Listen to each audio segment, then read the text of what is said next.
We're just missing one, I think, right now. Is that right? Yes, I think invisible. Kristen is here. 1, 2, 3, 4, 5. Yes, just Sukana. So.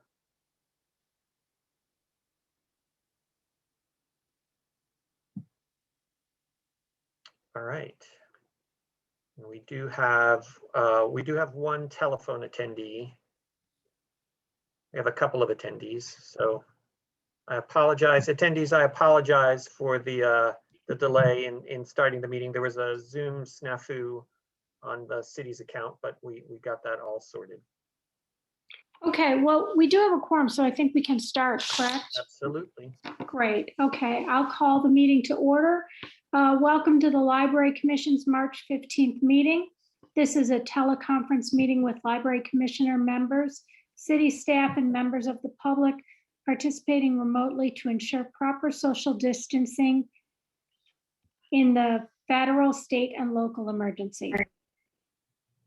We'll start with roll call. I would like to introduce staff and Library Commissioner members present. Mayrin Buyagij is here, Alan Cohen, David Earhart, Sukanya Guha, myself, Katie Hadrovich, and Kristen Leap. We're the complete Library Commission at this point. And staff present includes Sean Reinhart, Director of Library and Community Services, and Nick Shegda, Assistant Library Services Director. Nick is also the staff liaison for the Library Commission. Nick, would you please provide instructions to the Library Commission and members of the public on how the meeting will proceed? Sure. Chair Hadrovich will call the items, and if she calls for public, or when she calls for public comment, and you wish to make public comment, you can engage that raise hand feature, which is down at the bottom of the screen. Or if you're on the telephone, you can press *9, and that will sort of virtually raise your hand. It will show up on my screen. The chat function has been disabled in the webinar meetings, so the commissioners aren't able to see a chat comment. So if you have a comment, please either use that raise hand feature or press *9. And commissioners, please keep your microphones off until recognized by the chair.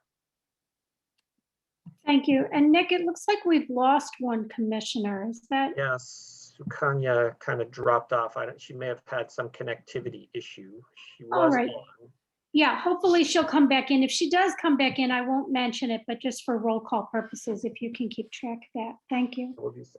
Okay, we will start with public comment. Under public comment, the public may address the Library Commission on any subject not listed on the agenda.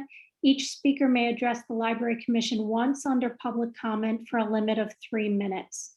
Please clearly state your name and address or political jurisdiction in which you live. The Library Commission cannot act on items not listed on the agenda, and therefore the Library Commission cannot respond to non-agenda issues brought up under public comment other than to provide general information. Nick, can you see if we have any public comment on items not on the agenda? Sure. At this point, the chair has opened up the meeting for public comment on items that are not listed on the agenda. If you'd like to make a public comment at this time, please push that little raise hand button on the bottom of your screen, or if you're a dial-in listener and you wish to make public comment, please press *9 now.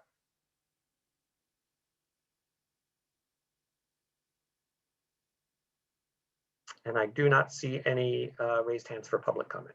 Okay, thank you. In that case, we'll move to regular business. Under regular business, the Library Commission considers recommendations from city staff on policy matters or administrative actions that require Library Commission approval. First order of regular business is item D1, approving minutes from the February 22nd, 2020 Library Commission special meeting. Are there any clarifying questions from the commission before taking public comment on this item? No. Okay, can you check to see if we have any public comment?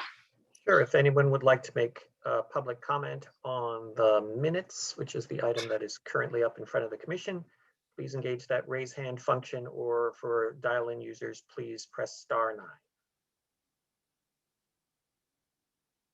Seeing none, you can proceed. Okay, great. Is there any discussion of the minutes? My assumption is everyone's read them. Okay, great. Can staff liaison, Nick, would you please state a motion for us on this item? Yeah, if someone would like to make a motion to approve the minutes from the February 22nd meeting. Commissioner Guha and Commissioner Bunyagij seconds. So I will take a roll call to see the vote. Commissioner Cohen, how do you vote? Commissioner Earhart? Approve. Commissioner Bunyagij? Commissioner Guha? Approve. Commissioner Leap? Approve. And Chair Hadrovich. I also approve. And the minutes pass unanimously. Thank you. Thank you. Okay, then we are moving to agenda item E, informational items.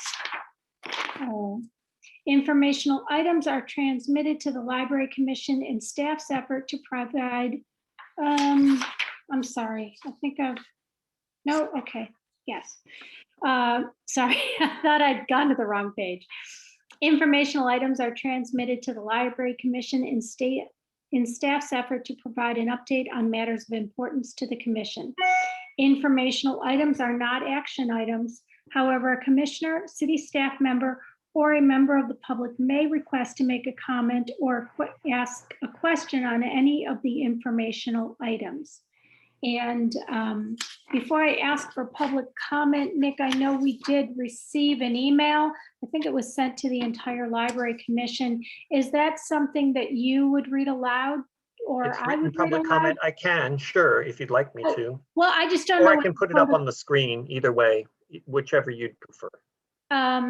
If I may, putting it on the screen may be the most appropriate. It was pretty lengthy, and we would certainly attach it to the minutes. Okay, It's perfect. up to the commission, but just a note on that. I read them. Yeah, maybe since we received it non-verbally, we should probably share it non-verbally. Okay, Okay. if you'd like me to share the screen now, I can. I mean, I could do a theatrical reading if you'd like. Well, no, I guess I'm curious as a point of reference for future meetings as well. Generally, if a member of the public sends it to us, perhaps because they can't be here, would we normally have read that aloud for the benefit of the rest of the public, or is it appropriate and done in live meetings as well to just share it this way? I've seen it show up as a link on the city council agendas. So if they receive written public comment before they've published the agenda, it shows up as a link to public comment. I haven't heard them read. They don't, Sean, okay, then that's fine. Going forward, it's not like we're inundated with them. So I just wanted to make sure I understood what was the best way to transmit that to, I know we have members of the public here, but if you leave that up and then maybe slowly scroll down so any members of the public can see the whole thing, that would be great. And then I've got a question, clarification real quick. Sure. So are we in the public comment section where it's not tied to agenda items? Because there's usually that piece, right, where the public is speaking. I'm sorry, David, we already did the public comment for things not on the agenda. These are public comments that actually relate. They relate to the next two things on the agenda. And since we would open, in a moment, I'll open to see if there's public comment from the people actually participating, but I just wasn't sure what the protocol was for if we receive a public comment on an item that's on the agenda. So we're putting this up first, people will have a chance to read it. And meanwhile, while that's up there, Nick, perhaps you could open the floor for other public comment before we proceed. Sure. At this point, if a member of the public has a public comment to make on item E1, the summary of other library responses to COVID-19, please engage that raise hand function at this point. And if you're a telephone participant, you can raise a virtual hand by pressing *9 on your phone. And Madam Chair, if I may, while we're waiting to see if anyone raises their hand, Nick, if you would please just scroll to the remainder of this written comment so that the video can capture it. And then you could probably take it down at that point, because I'm still not seeing it scroll all the way to the bottom of the page just yet. Thank you.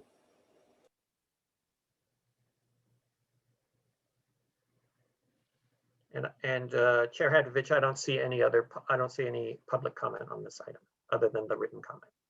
Okay, in that case, we have item E1 is the summary of other library responses to COVID-19. Do we want to have the staff report first, and then we can have any clarifying questions and discussion? Just a brief verbal report on this at our February 22nd meeting.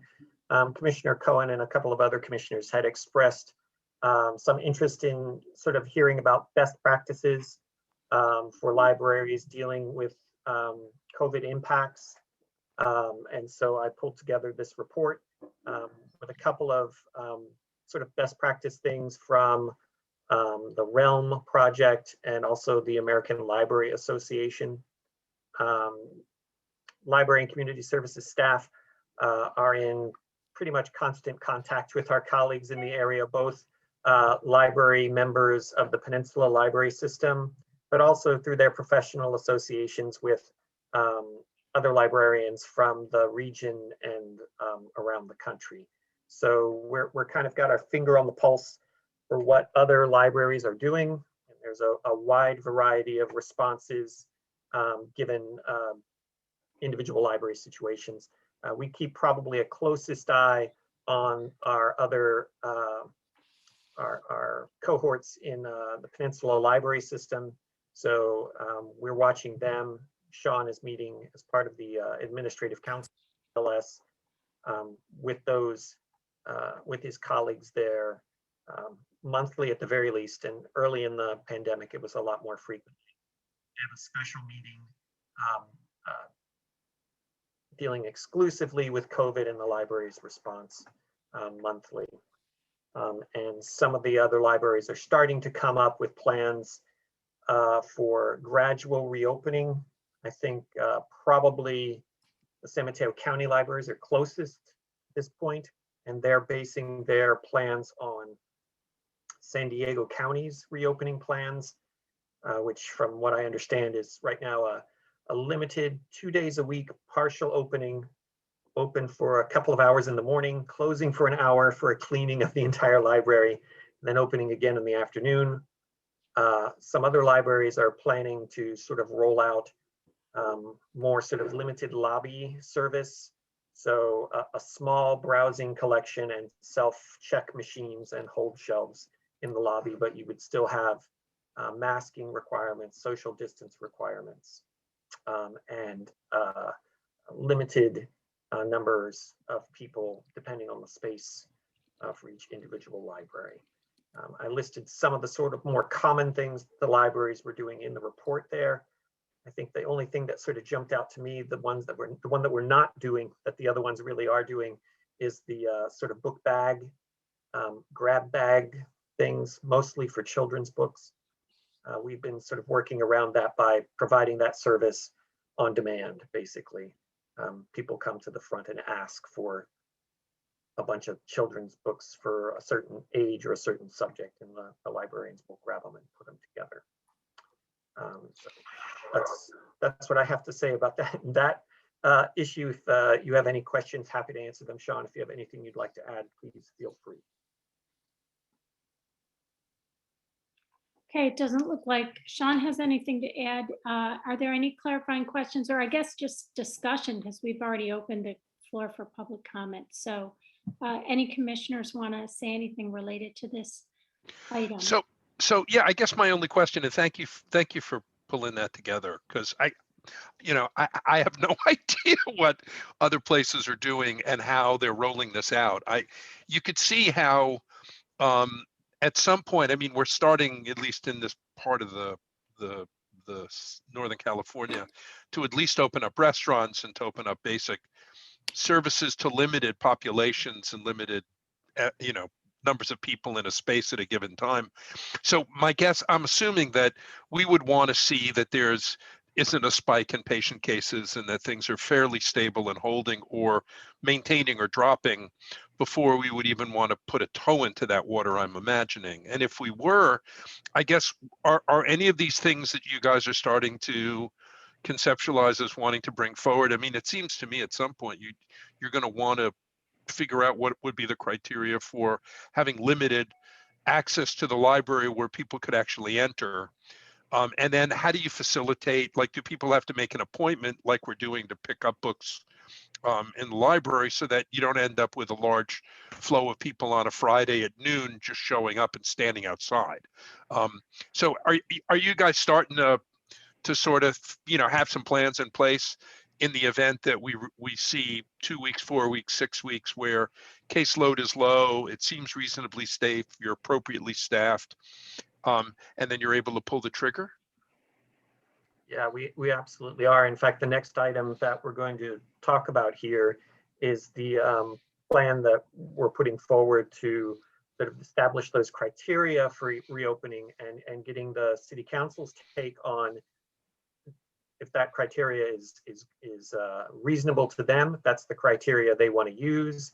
And if they, the sort of plan that we have for phasing things in slowly, because we can't open everything up at once, because it takes a lot of sort of moving things around to make sure that we have things spaced out, and the proper PPE and enough staff, sort of stood back up since we cut everybody back down to sort of stand that back up. And so finding out sort of phasing which things coming forward that the council wants to sort of highlight first. So that's something, the report that Sean wrote talking about in the next item.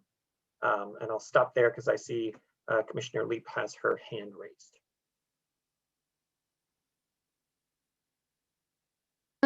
So I maybe you'll get to this when in the next item, but I was wondering, I mean, like, one of the things that makes it possible for us to have school is having all of the doors and windows open. And if I remember correctly, there aren't a ton of like doors and windows in the libraries, so that isn't really an option.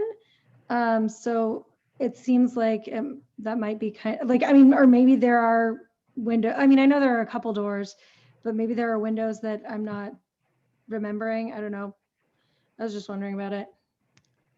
I mean, those are good observations about just some of the facility-related challenges. Also, a key distinction between the closed environment of a school and a public library is one is completely open to the general public when it's open, as opposed to a more controlled community. And so there are those things to consider. It doesn't feel that controlled. As far as who gets to go inside, yes, but I do know what you mean. And so, yeah, and along with the other considerations that Nick outlined, also we currently with the curbside pickup service, there is a relatively robust access to the basics of library services. So that does help to alleviate a little bit of the pressure on just access. It doesn't do everything, but at least it has enabled us to kind of keep going and keep people having access to the books in the meantime. Okay, great. Anybody else have any particular questions on this? No. Okay. Do you know, I was just curious when I was looking at that report. I know we're right on we sit right on the county line, so different counties may be doing different things.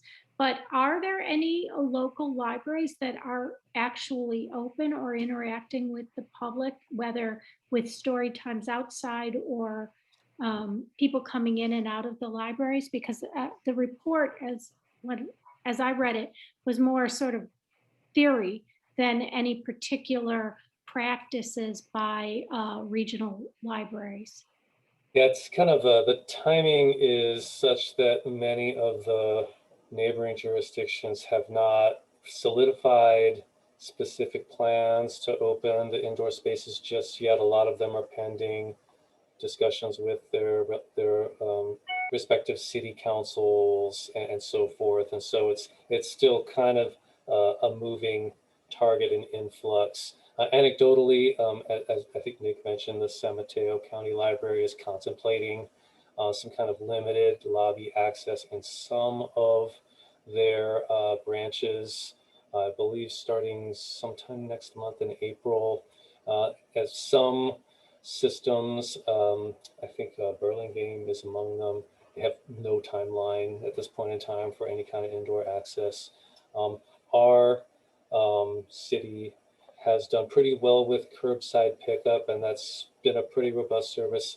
Some other jurisdictions in the area have done okay with curbside pickup, meaning like the volume they're able to achieve. We've been able to crank out, several hundred, well over 1,000 appointments a week, whereas others are way down in the low hundreds. So there's sort of different community demands, also just different budgets. I think a number of local jurisdictions are now confronting the real serious elements of the economic downturn, which is something that the Menlo Park City Council very prudently, and I think with a lot of foresight, they really kind of addressed it head on with last fiscal year's budget, with the current budget, but last process for developing the budget by implementing the anticipated reductions on the front end.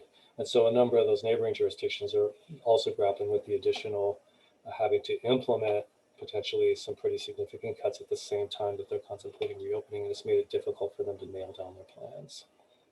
Right. I mean, it's obviously it's tricky, and it's not even, I'm sure any librarians call it all of these decisions are happening at a higher level than any particular department. So thank you for that. If I can ask another thing that I think loosely falls into this, but it may be something that goes on the agenda in the future.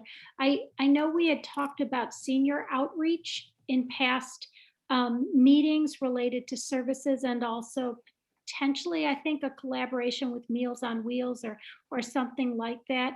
And maybe that's an appropriate thing to ask about right now, or maybe you'd prefer to put it on the agenda for another time. But I wondered if that had been something that you've been able to move forward with in any way. I think mainly sort of internally collaborating with the existing meal delivery service that the senior services from the Community Services Division have been providing. So they have a drive up food distribution service, but they also have a hot meal delivery twice a week, 2 or 3 times a week to the seniors who are sheltering in place. Right. So the library team has been piggybacking on those services and getting library materials to those folks and starting to roll out technology, Wi-Fi hotspots and things like that to them. Oh, wonderful, wonderful. There's a lot of the issue with that, as in some of the issue also with the literacy services, is you just have a group of people who tend to be less tech savvy. Right. And so there's an education component. It's not just getting them stuff necessarily, it's teaching them how to use it so that they can effectively get ebooks or download audiobooks or place holds on things. So it's in progress. Oh, good. Thank you. Thank you for that update. Okay. Anyone else, anything on E1? If not, we'll move to E2, upcoming City Council consideration of objective criteria to guide facility reopening, service restoration, and reactivation of programs and events. And also that public comment that we did receive in the mail focused on this point as well. So, Madam Chair, if I may, I have a brief slideshow that just kind of summarizes this item E2, as well as the next item, E3. So with your permission, I'd like to just share the slides for just both items. And Sure, the and- commission can break the discussion apart or discuss them together at your Okay, preference. and just for members of the public, if we're going to combine these in a slideshow, E3 is City Council direction on cost recovery policy, City Council procedure #CC-10-001, library overdue fines, and recreation user fees. So let's take a look at that slideshow. Thank you. Yes, let me make sure, let me get it on the screen here. So you should be viewing a slide that says City Council update, Library Commission, and the date. Is that correct? Yes, okay, great. So, so this is just an update on these two items.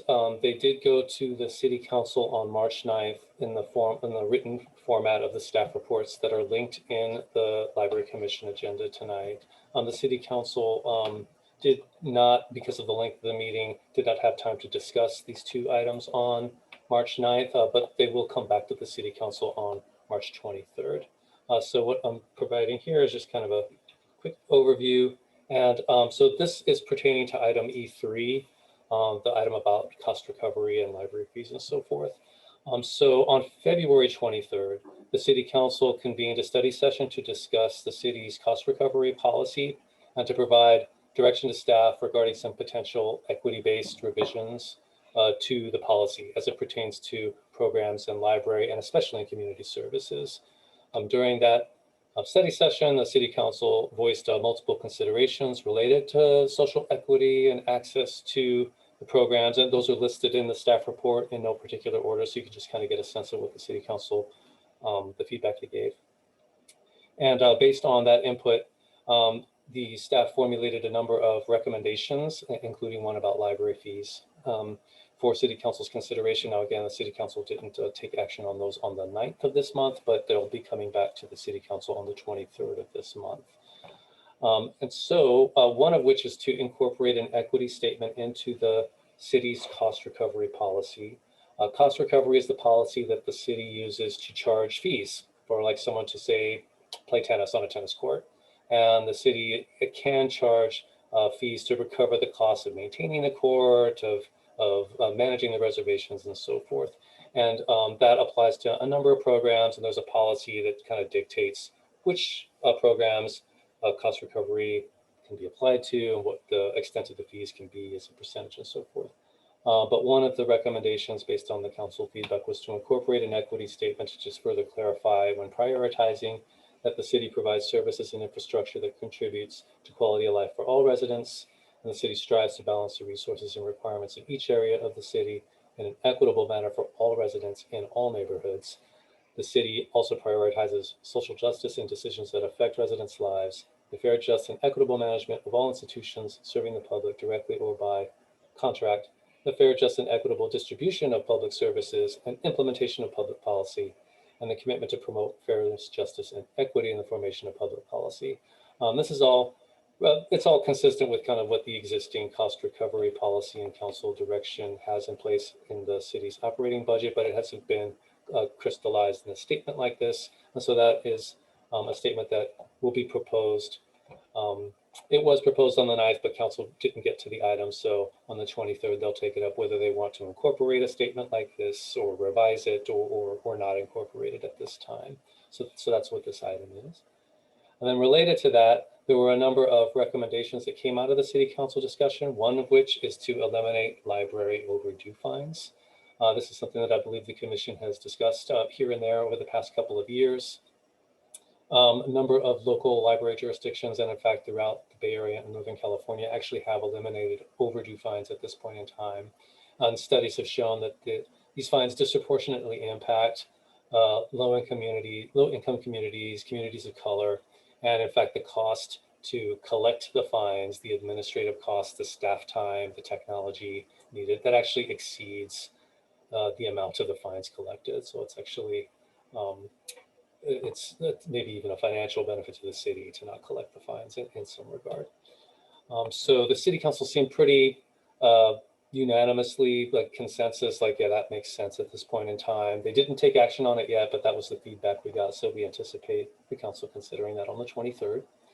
to potentially take effect the next time the city's master fee schedule is updated. Every fee we charge has to go on the master fee schedule and be approved by council. And the next opportunity for that, I believe, is scheduled on April 13th.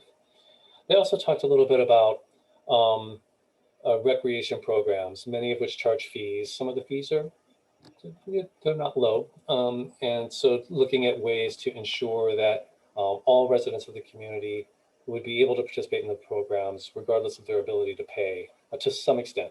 So there's a number of pilots that have been proposed to the city council, and we'll come back on the 23rd and see which ones the council, if any, that the city council wants to be developed further. One of which is to expand some targeted scholarship opportunities. This would be for like low-income students who can prove eligibility based on income to like have waived fees for like dance classes or other programs that might ordinarily charge a couple $300, for the class series. Now they have that waived or significantly reduced. This would be to expand that citywide for certain sets of programs or for certain age groups, to be determined if the council approves it.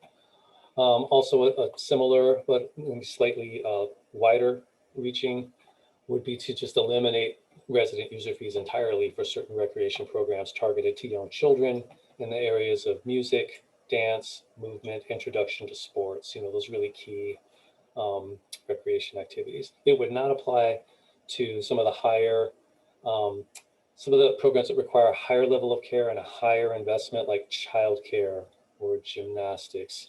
Those are not recommended to have fees completely waived. So it would really be focused on the ones shown on the screen, again, if the council were to authorize us to develop it further. And then a couple more. One would be specifically passes that local health clinics would give to patients, specifically like say they are battling diabetes and they really need some more sort of physical movement type of activities or health and wellness related classes. They could even give passes to those patients to come and take some of these courses at no charge, through city programs to sort of prescribe it to them. And that's why it's called Recreation RX. And then I already mentioned the cost recovery policy, equity statement, that is. So that's, looks like Alan maybe has a question. Yeah, there. can I just ask one question? Absolutely. Because I found it interesting, your comment about by eliminating things like overdue fines that, who it impacts disproportionately. What happens if someone just doesn't return an item? Is that considered overdue? And that was my only main concern, was that, Yeah. does this mean we don't hold people responsible for just simply not returning items? No, not exactly. This would not eliminate replacement fees for Okay. items that are lost or that never come back. Okay. So, typically, well, I think the current structure is to play the cost of the item plus a processing fee on top of that if the item does need to be replaced. However, as part of this effort, should the city council say go forward with eliminating overdue fines, because the goal is to remove barriers, then we would also look at alternatives, I think, to having to pay the replacement. Like if the item gets lost or damaged, maybe fine, okay, bring us a different book that's similar, and that might offset it. We could figure out something like that to maintain the spirit of what's there. Some of the studies, and I failed to mention this, that other library jurisdictions have done in the run up to eliminating fines and fees, and then after they did, for like a year and looked back, was that it really didn't result in more items being overdue after all in practice. So it didn't seem to have an impact. That's what I was interested in knowing, because and you like to think that people who go to a library understand that there's certain responsibilities and ownerships, but I just kind of wondered in the real world, when you apply that, what happens? And okay, good. That's very helpful. Thank you. Then Thank you. with that frame of reference, then all of these things make all sorts of sense. Thanks. Thank you. So yeah, this was really all pretty much related to item E3. So I apologize for bundling them and going in reverse order, but they are kind of happening at the same time. So the next slide, I believe, is about item E2, and that's consideration of objective criteria for reactivating, reopening facilities, service restoration, really an initial conversation and some initial direction from the council, the commissions, the community. As mentioned in the report, our number one goal is to protect employee health and safety.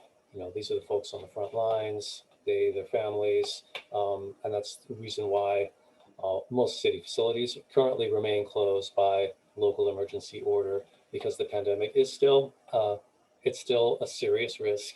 We're currently still in the red tier, which is substantial spread.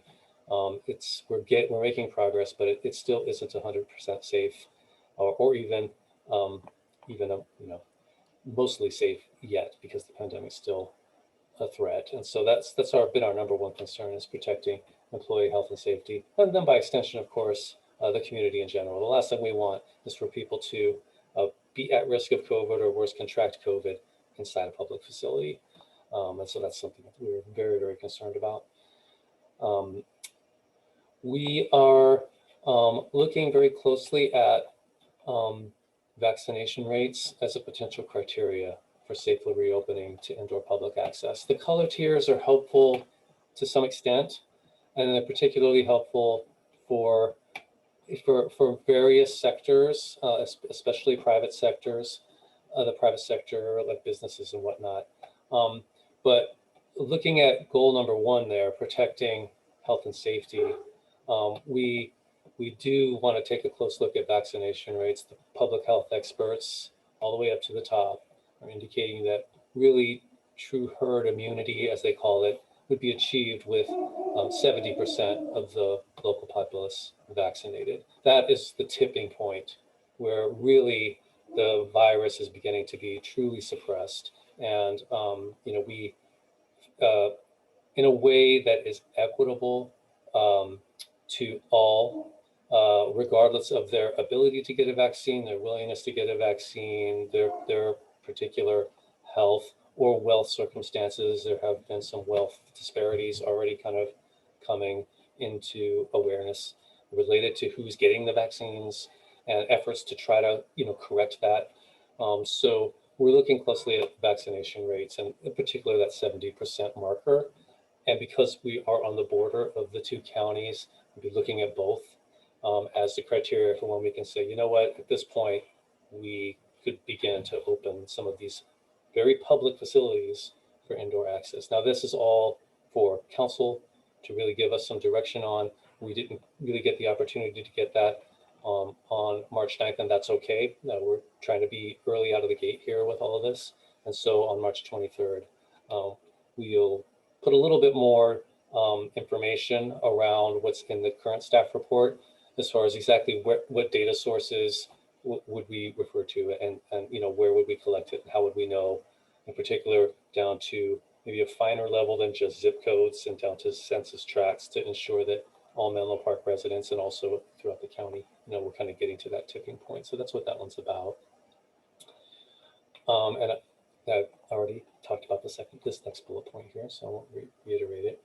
Another thing to consider is that the city really doesn't have the resources to just reopen all of the facilities and services at once, and certainly not at the levels that existed before.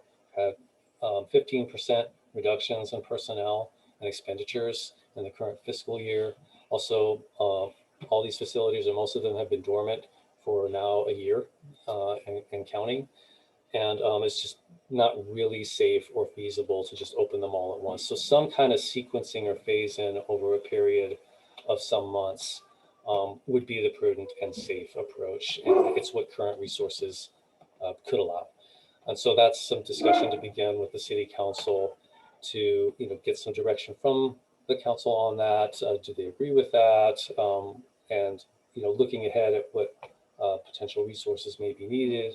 If we wanted to accelerate that timeline or focus in certain areas.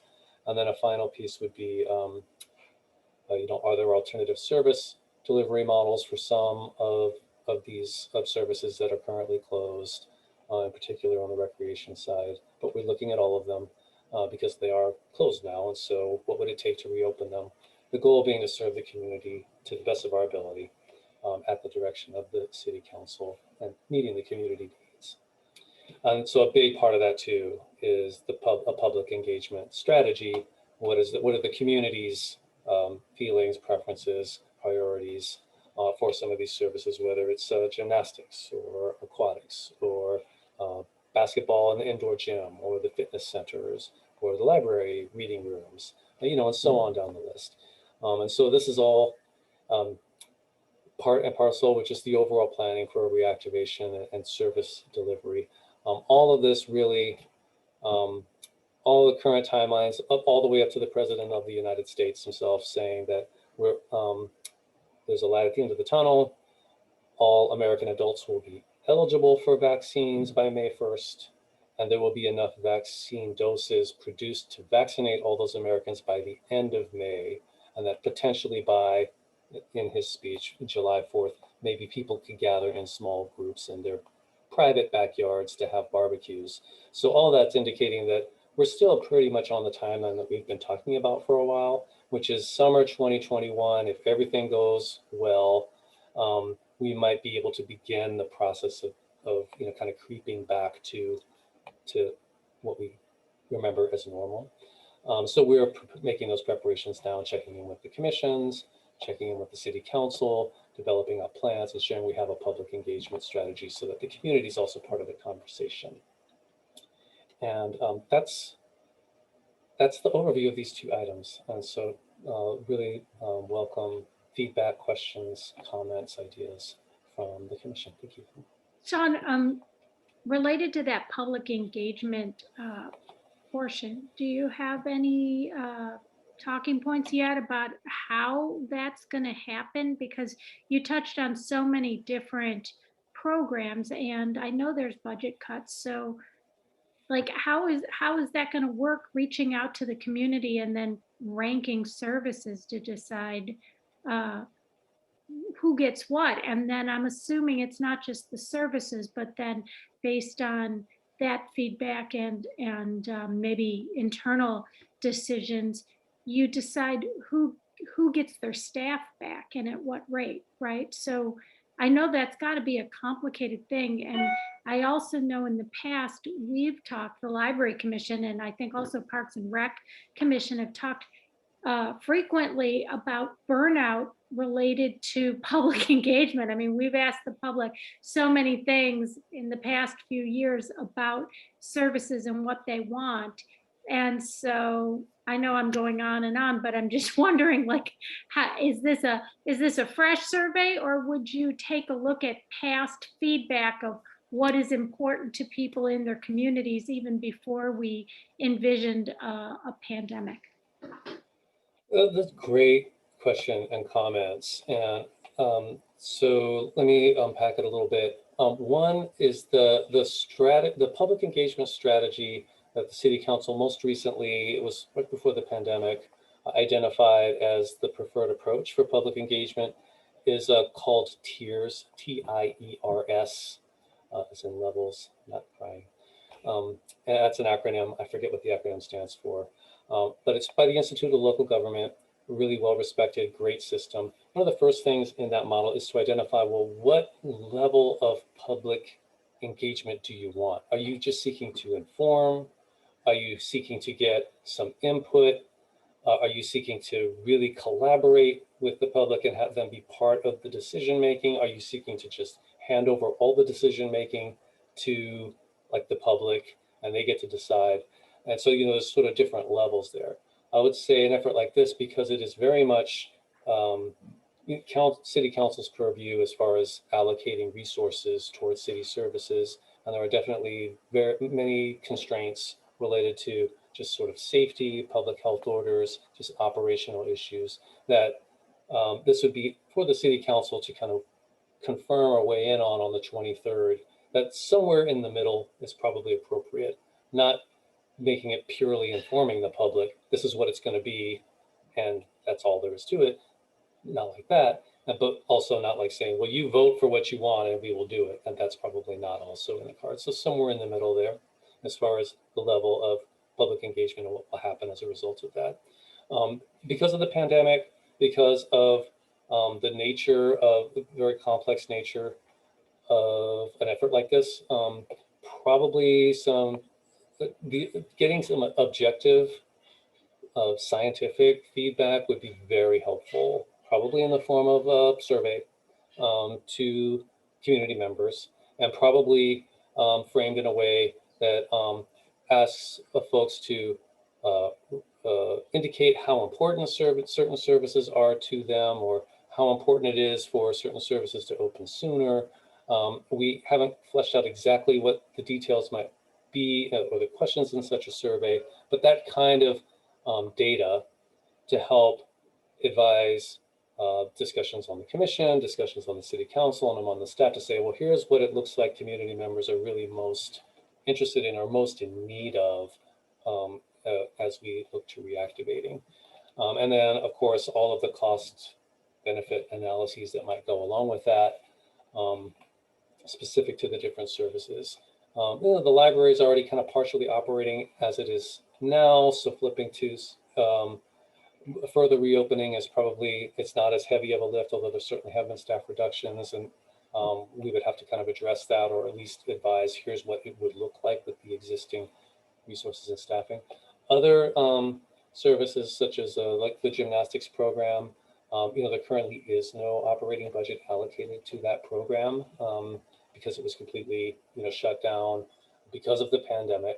And so additional steps would be needed to do any form of reactivation there, including resource allocation by council, or some alternative service delivery model, or something else that's not as easy. So getting that initial kind of scientific data to kind of help inform the discussion, and then moving through the individual analyses, which is something I think we walked through at last month's meeting. Here's sort of the time frame for when these things might go to the city council. And so looking to those individual service analyses happening in the April timeframe, and all of this sort of in the lead up to the city council budget appropriation process, which begins now in the spring and culminates with the adoption of the city's operating budget in June to take effect July 1st.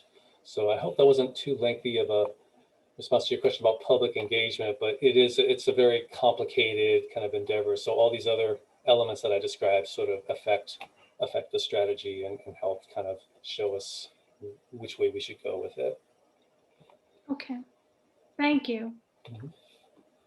Anyone else? Yes, go ahead. I was just going to add with the public engagement, we definitely can go back and refer to the email that we were sent with the comments from Pam Yes. relating to what you were saying. So definitely, she just represents one, but she definitely has some really good points of her priority being in, and me too, as a District 1. So.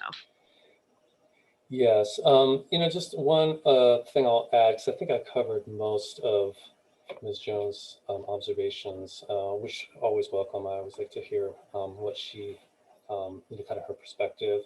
I think we talked a little bit about the different locations. When it comes to the library, the Bellhaven Branch Library will continue to operate during the construction of the new Mpcc facility. So I think our assumption is the services would be, similar between the main library and the Bellhaven Branch Library. The only reason why we're delivering curbside pickup out of the senior center right now instead of the Bellhaven Branch Library is because that facility is owned by Ravenswood School District. They had completely closed that building down, and it's not our building. So we were being respectful of that, and knowing we had this alternative location in the neighborhood during the pandemic. That's why it's like that. But we fully anticipate going back there. Related to the staff, I know there was some concerns about certainly current staff being involved in the reactivation planning. Yes, of course, they are, and they will continue to be. They're essential because they're the ones who carry out any plans. So they definitely have a hand in crafting them. And then as far as, I know there was some concern about like hiring back staff who had been laid off. I just want to assure that in the MOUs with the city's bargaining groups, laid off employees have callback rights. So if we were to add staff back, the laid off staff would be, they would be offered to the laid off staff first. That's by MOU. And even if it wasn't the case, those are the people we would call back first anyway, because they're the ones who know how to do the job, know how to be trained, and we miss them, and we would love to have them back. So I just want to assure folks that it's an MOU requirement, and we would do it anyway. Thanks. I know, I realize with, the protocols we have to do and the limitations that we can't have everyone come back. So I know that's the harsh reality, but trying to make sure that we can have these services and be safe. Okay, well, actually, anybody want to discuss anything else related to E1, E2, E3? If not, we can move on to E4, which is Mpcc project updates, but make sure we flesh out each of those. Yes, Nick, sorry. Go Oh, ahead. I'm just checking in. Did we call for public comment on E2 and E3? Well, I think I asked for the public comment at the beginning of this Gotcha. section E. So if that was confusing, certainly we could open it again for public comment on any of the informational items if people held their tongue because they thought we were going to, do one at a time. Pam's comment, Pam Jones' comment touched on both E2 and E3, I think. And then Sean's comments touched on both of those. So I have no problem with you just checking for public comment quickly on all of the items under the heading E, informational items. Sure, just a quick check as Chair Hadrovich mentioned, if anyone has any public comment on any of the items, informational items listed on the agenda, engage that raise hand button on your screen, or if you're a phone-in participant, you can raise a virtual hand by typing *9 on your phone.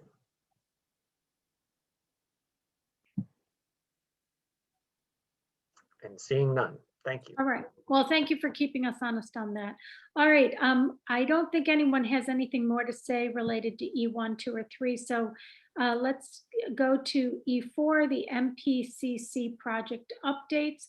I don't think we had any attachments on that, but do you have any reports or updates for us on that project? Just very briefly, not a whole lot going on. The Hart-Howerton architect design team had a deadline to finish their 100% design drawing version of the plans, which means something in the planning process.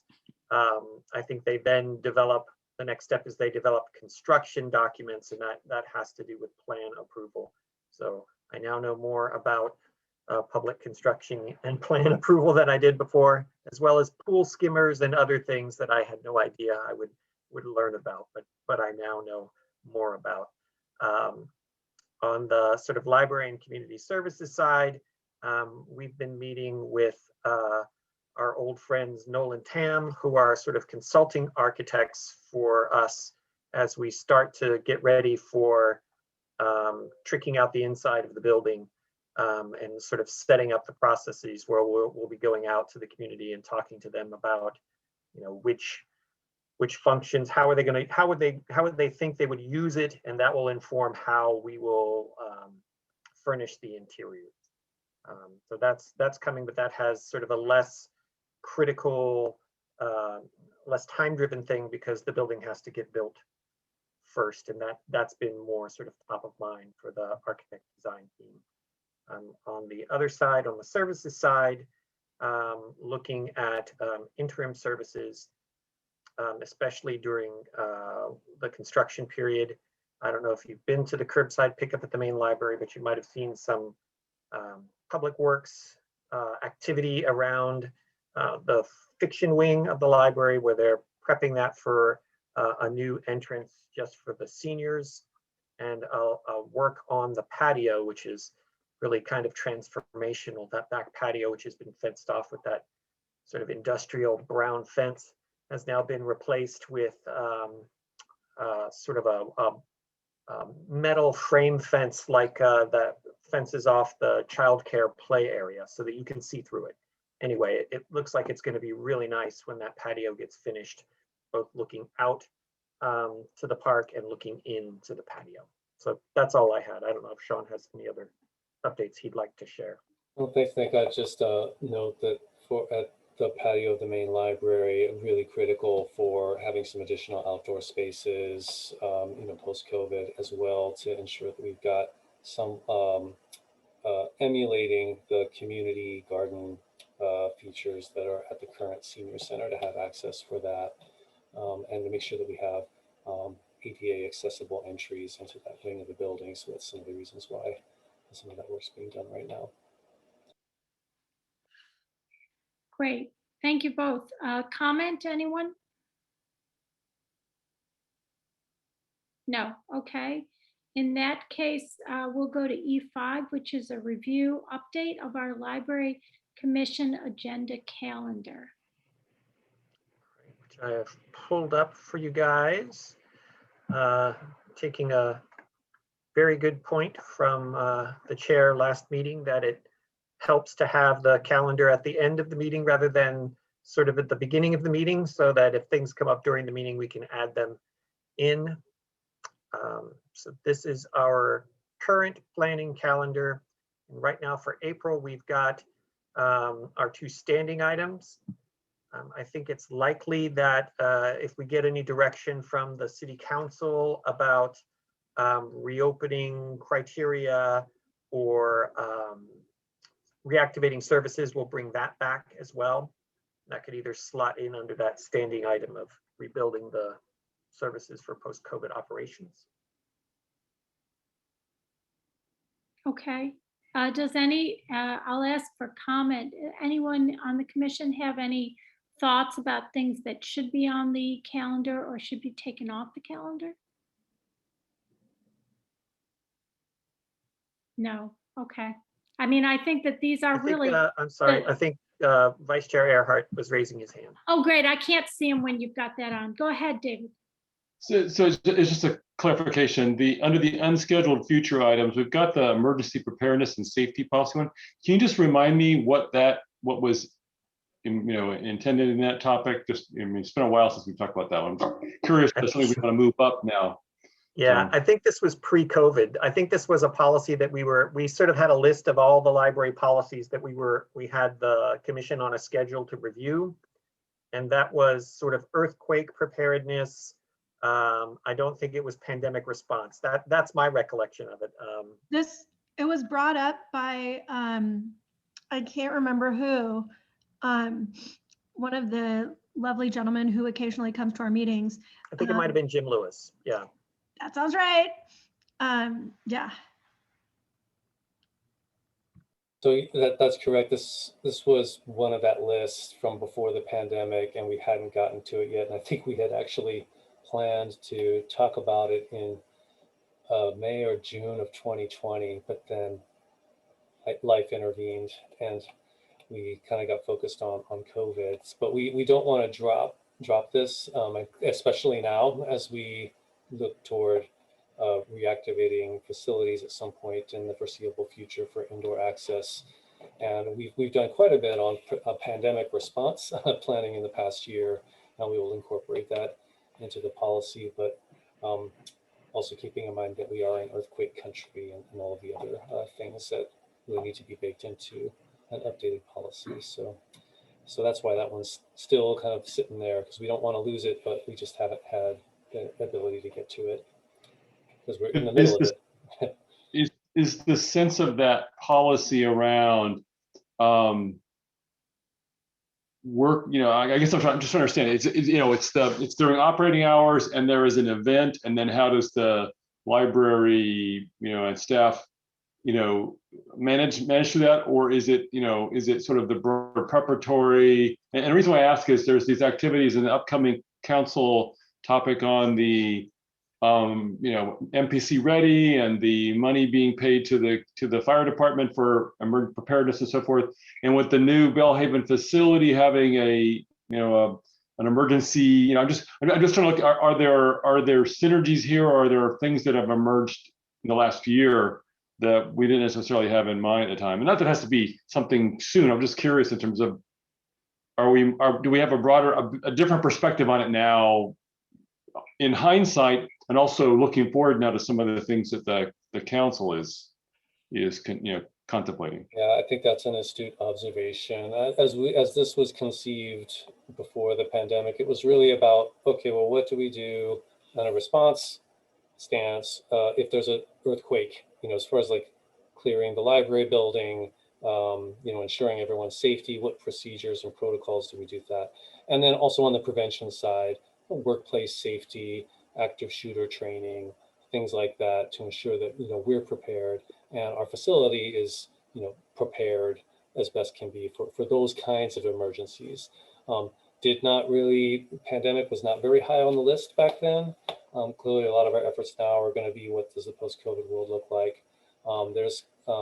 There has been an increased interest in sort of community emergency preparedness, and now we are a combined department that includes not only the new Mpcc facility, but all the other recreation facilities, a number of which actually are Red Cross emergency shelters. So I think just the scale of the emergency preparedness and safety policy it has sort of multiplied much beyond just like what do we do in the library building specifically. So that's definitely changed the perspective and broadened it quite a bit. Okay. Yeah, I sort of feel like the prior scheme would have been preparing, what to do before in terms of the staff and sort of the responsiveness during an event. But I think what happens after an event, what happened, or an extended event like say the pandemic or other infrastructure disruptions. Okay. Yes. Do you think it's something that the department's going to look at this year? I'm just trying to get a sense in terms of the where, it's a lot of stuff where it fits in sort of the conversation. This calendar year, yes, we need to update at a minimum the procedures in the event of an emergency when staff and the public are in the buildings. So I think the procedures may be a little bit different. And we're talking, fire, earthquake, active shooter, bomb threat, which we have existing policies for, but obviously we need to update them and ensure that they've been updated and are in place before we have the public back in the building. So that will happen this year. The larger piece about like bigger kind of preparedness efforts or integrating community volunteers and looking into the Mpcc, that might have to be in a second phase. So our primary thing would be to make sure if we're going to open the buildings, it's safe and we have policies in place for all those contingencies.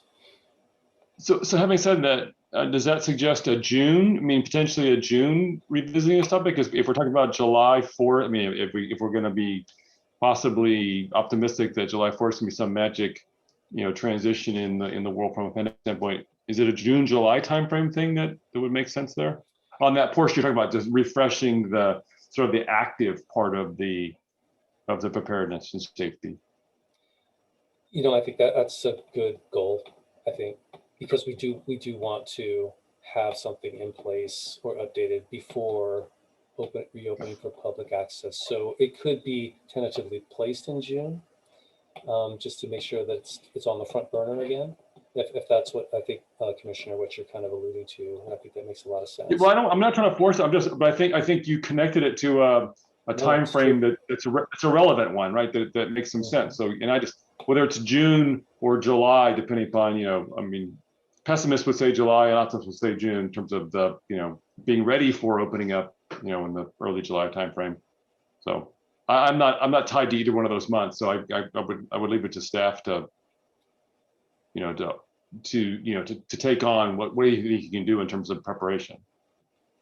Yeah, I think that's a good sort of goal. We can put it on there as a goal. I think I would want to hear also from the city contracts with the fire district for some of the e-prep help, and to see if they come out with anything that might affect that policy. But I think we can have something, and we should have something updated for when people are back in our facilities.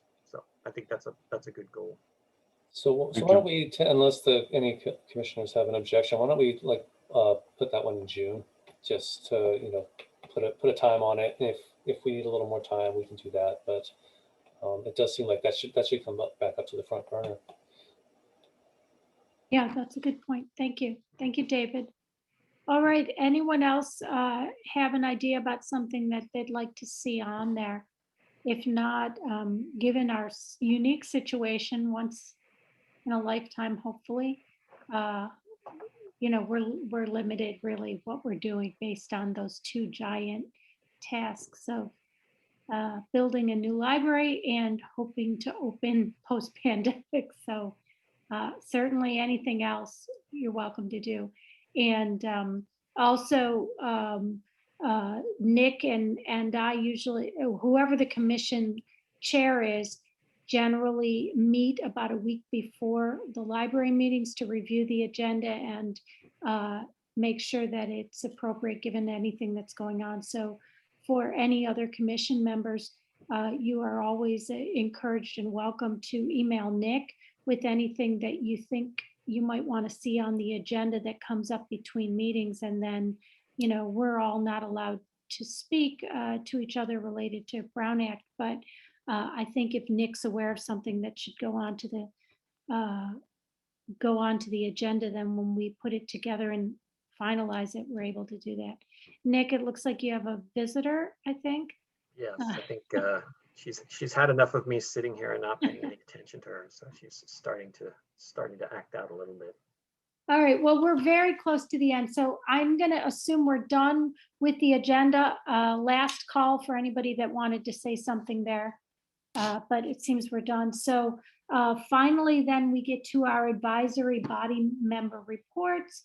Any reports from library commissioners since the last meeting, and I, as the chair, will just make a public reminder that the annual recruitment for all advisory bodies, including the Library Commission, is open currently and running through April 17th.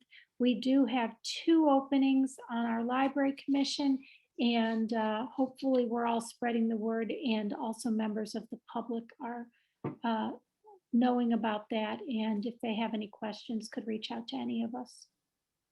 Anyone else have a report, a commissioner report on anything? Just a comment. The Bellhaven News, the blog that my wife Susan's been running is making a push for generally for applying for commission membership, but also highlighting commissioners from District 1 across all of the commissions. So I'm hoping I hope we see some positive response to that. David, that's awesome. I would love to have the link to that blog and be able to read it. I don't know if you can maybe Bellhavennews.org, all one, Bellhaven News, all one word, and then bellhavennews.org. Yeah. Awesome. Thank you. Sometimes she posts the link on Nextdoor if you're in Nextdoor as well. Oh, yeah, that's such a rabbit hole that for my own peace of mind, I stay away from it a little bit. But thank you. I would really love to follow that and know about it. So thank you. Okay, anyone else have any reports? Or if not, I think we are ready to adjourn the meeting. I would just like to thank our members of the public for staying with us till the end. It's always heartening to see people come to our meetings, so thank you very much. All right, thank you, everyone. See you next month. Thanks, everyone. Thanks, everybody. Good night. Bye, guys. Bye. Good Thanks. night. Bye.